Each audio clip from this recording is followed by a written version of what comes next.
Hello everyone, good morning. Mayam po taram na actually ay ano video sida mayam ngasi video sidi ko ayun tabri sa breakfast sa balor matong na mga labi si bije bire maso hagole matiling khot paga tawre mo ko yam na ado max bije balor ga maso kebi re masamana hadpi re do matong na ay mu bangor su basa ay mu keshale kesan balor matong da sigagi thoe mayam ko ngasi se nung sa su khara phai hangauda nung sa phagalai ni uti cha ga ne na khoi se ko motor tingge no uang khangauda na ting mane ba motor se garang ni tingam ba na te ayuk te ting mani na ko do na khras mas hakan ga da man ba aduna cooker da mari manga ra kam hallaga ko adu matung da awathabi mu ha paga khang da phajana thong doi ne do ai lebu mana hek pasale ni uti da hap ke na ko man doi gi pan ba jenem se maka se pitru pitru piam loi chakhat le ba ko ado ai lebu mana hek ko lor matung da ai sak nung thangalame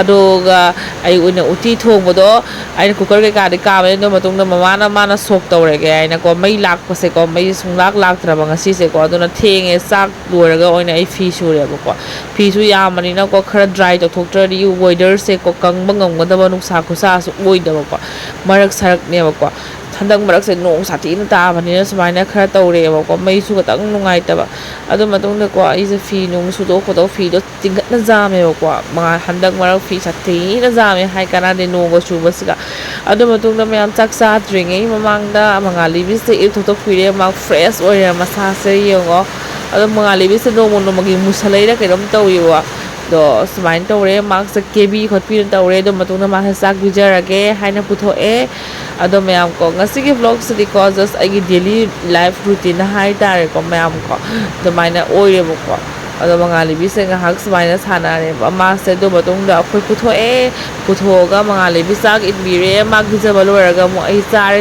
to no gi nga thong ba pi re e uti thong ba siga lai re ado chiju amaga tawraga smaina sa re mga libis si mak sa ko yan da sa ko khara phatte ko ma ising sana da lai khare ising thakke ta ba hai kuku ta ba hai mayam sa ba thak ko lora matung da mga libi tumhan khare tumhan balor ga hagol aga ko firon ni lo sale nga sai fi mayam thu pa da video lo ba gam jaw de kaw re mayam nga te dum ka tawre ba ko adi dum tan za da video lo ba ngam hu do tan za ga dum yaw re mayam ko dum ai se ko vlogger se pure vlogger di oi ba ngam dre mayam angang chin mani na soi ki ba yaw ga su mayam na ngak bi ga ni duk tha ba su lore sandagi akoi sana ko tuition halak tuition sakhi ba do ado mangali bi su na kanam da kan na sana lai ba ko se thoi ba se ko kai ni ha ba do ko pa thu ko su phang za de angang se ko sumang se ga khomani sana si ha na sana re do amu su ki jari ba aina age wait ku chaw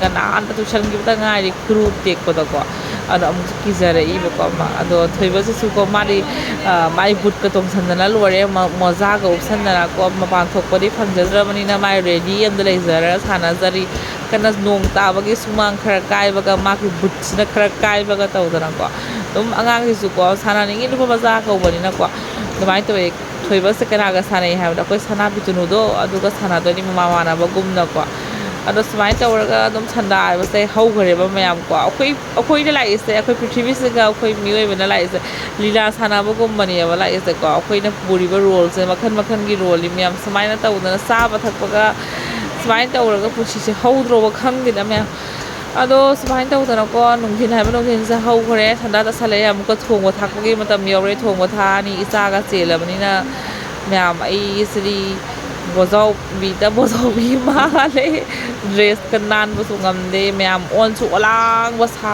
bana su lore hoi ka sar se aduna dress phaja ba makeup nung kap tawning ba ta phau de kai no ha simple lei ma khai nungai isa da simple dress se li ma khai nungai do mai na oi ba ko akhoi gi ne akhoi siga sa bai khu sa si hai ga na de mayam sathi na sare ha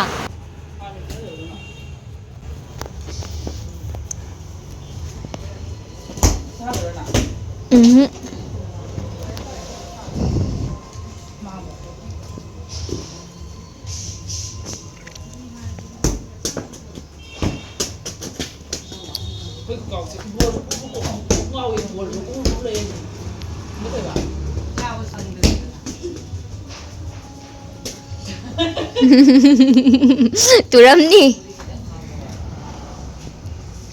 ꯇꯨꯔꯣꯏꯗ ꯑꯩꯈꯣꯏ ꯀꯩꯅꯣ ꯁꯥꯟꯅꯕꯅꯤ ꯅꯪ ꯈꯟꯗꯣꯏꯁꯤꯅꯦ ꯇꯣꯟꯒꯤ ꯈꯣꯡ ꯂꯥꯛꯄꯅꯤ ꯅꯪ ꯀꯥꯎꯔꯣꯏꯁꯤ ꯀꯥꯝꯅꯦ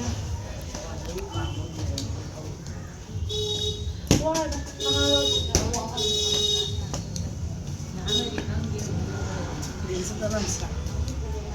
그게 해봐. 한쪽으로.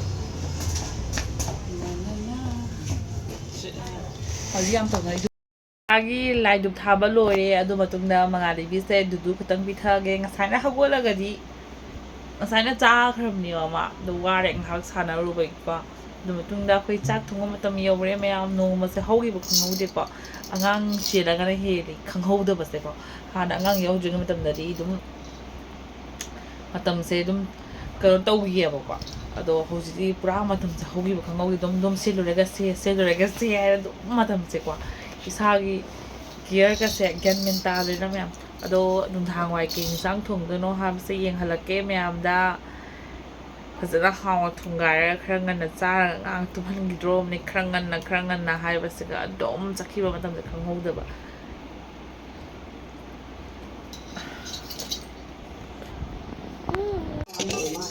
ꯃꯨꯛꯀ ꯉꯥ ꯅꯠꯇꯦꯅꯦ ꯁꯦ ꯀꯩꯅꯣ ꯑꯃꯈꯛ ꯑꯆꯧꯕꯁꯦ ꯁꯤ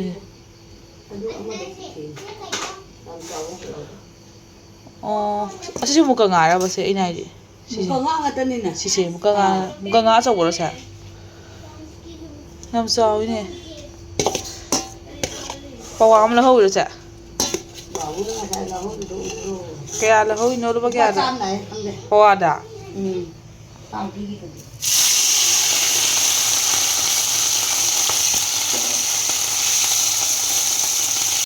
ꯉꯥꯗꯣ ꯑꯆꯧ ꯑꯆꯧꯕ ꯈꯤꯇꯪ ꯊꯝꯍꯧꯅꯕ ꯃꯆꯩ ꯆꯥꯗꯦ ꯃꯥꯅ ꯂꯧꯁꯜꯂꯦ ꯑꯆꯧꯕ ꯆꯥꯎꯅ ꯂꯧꯗꯧꯔꯥ ꯃꯥꯅ ꯂꯧꯔꯒ ꯆꯥꯝꯃ ꯉꯥꯎꯅ ꯃꯌꯥꯝ ꯁꯨꯃꯥꯏꯅ ꯇꯧꯔꯒ ꯅꯨꯡꯗꯥꯡꯁꯦ ꯍꯧꯈ꯭ꯔꯦ ꯈꯪꯍꯧꯗꯅ ꯅꯣꯡ ꯄꯨꯔꯥ ꯖꯝ ꯆꯨꯔꯛꯄ ꯅꯣꯡ ꯁꯥꯊꯤꯅ ꯀꯜꯂꯦ ꯍꯟꯗꯛ ꯃꯔꯛꯁꯦꯀꯣ ꯌꯥꯝꯅ ꯀꯤꯖꯩ ꯒ꯭ꯔꯣꯡ ꯒ꯭ꯔꯥꯡ ꯁꯨꯃꯥꯏꯅ ꯇꯧꯔꯦꯕꯀꯣ ꯅꯣꯡ ꯁꯥꯊꯤꯅ ꯀꯜꯂꯦ ꯍꯟꯗꯛ ꯃꯔꯛꯇ ꯃꯌꯥꯝ ꯀꯥꯏ ꯃꯐꯝꯗꯒꯤ ꯑꯩꯒꯤ ꯚ꯭ꯌꯨꯋꯔꯁꯤꯡ ꯌꯦꯡꯕꯤꯔꯛꯏꯅꯣ ꯍꯥꯏꯕꯤꯔꯝꯃꯣ ꯑꯗꯨꯒ ꯅꯣꯡ ꯇꯥꯕ꯭ꯔꯥ ꯅꯣꯏꯔꯣꯟꯗꯁꯨ ꯍꯥꯏꯕꯤꯔꯝꯃꯣ ꯅꯨꯡꯗꯥꯡ ꯈꯨꯠꯄꯤꯁꯦ ꯌꯦꯡꯉꯣ ꯇꯣ ꯕ꯭ꯔꯥꯡ ꯕ꯭ꯔꯥꯡ ꯍꯥꯏꯅ ꯀꯤꯖꯕ ꯑꯃ ꯌꯥꯎꯋꯦ ꯑꯩꯗꯤ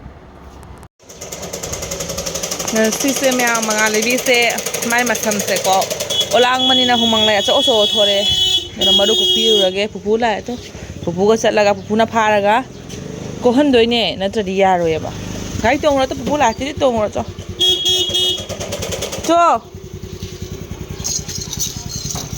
ꯑꯩ ꯊꯣꯔꯛꯄꯅ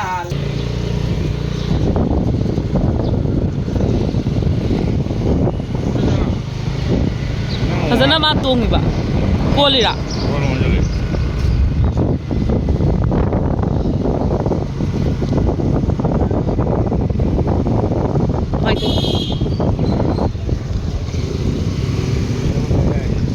ꯑꯩꯈꯣꯏꯗꯤ ꯌꯥ ꯂꯩꯍꯧꯔꯦ ꯍꯥ ꯏꯇꯩꯅꯤꯗ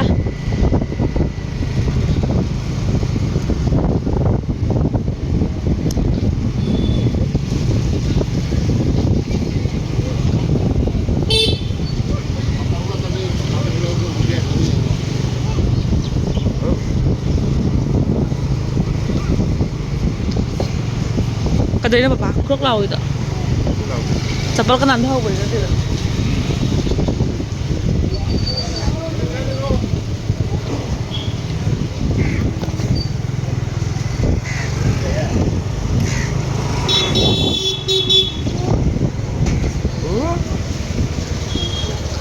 ꯀꯔꯝꯕꯅꯣ ꯗꯨꯀꯥꯟꯗꯣ ꯍꯥꯡꯉꯦ ꯅꯠꯇ꯭ꯔꯣ ꯄꯣꯔꯛꯏꯅꯦꯔꯣ ꯅꯪꯅ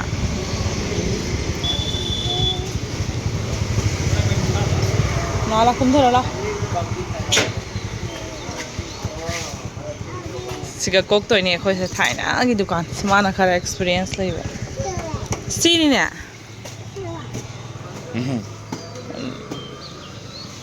ꯄꯨꯄꯨꯒ ꯆꯪꯉꯣ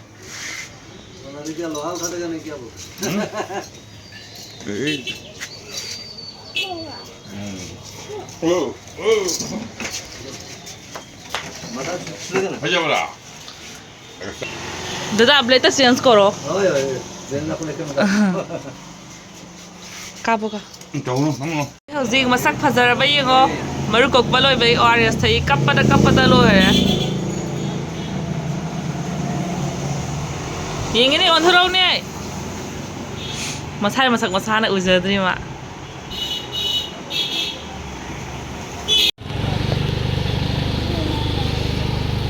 Boida. Baboi satoiba. Ma babo hairiba. Akhoi nakpani na ngatang paithorani mangalebi ki sam kakpada bo phana bada loina hare. Gyan tarabani hana ni angang oine lu jai dena ko pa. Hoide gyan tarabani na mi na sokwa yadaba masani na mati. Bobo. Bobo. Ilu tho holo se bobok ta. Ah.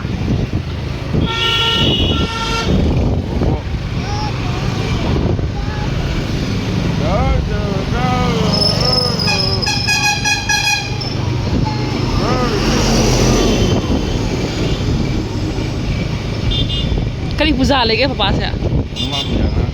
Oh ngarang tahu berapa? Oh. Ano man.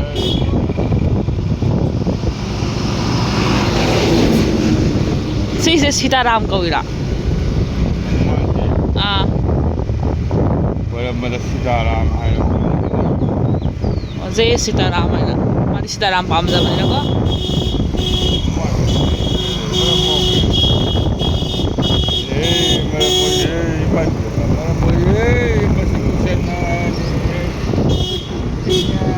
Si Maya ma.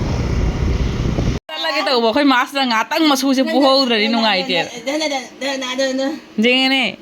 Masu poning ni. Po bagi mahawak sa masu kangya ba.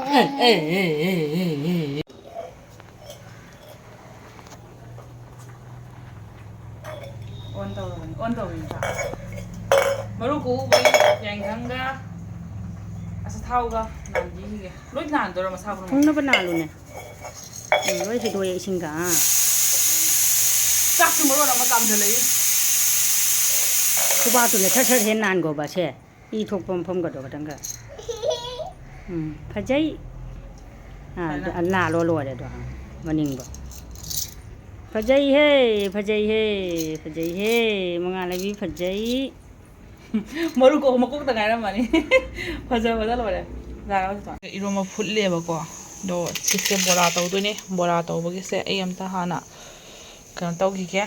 Noi gi ke masla ha pa ga beson ha pa ga.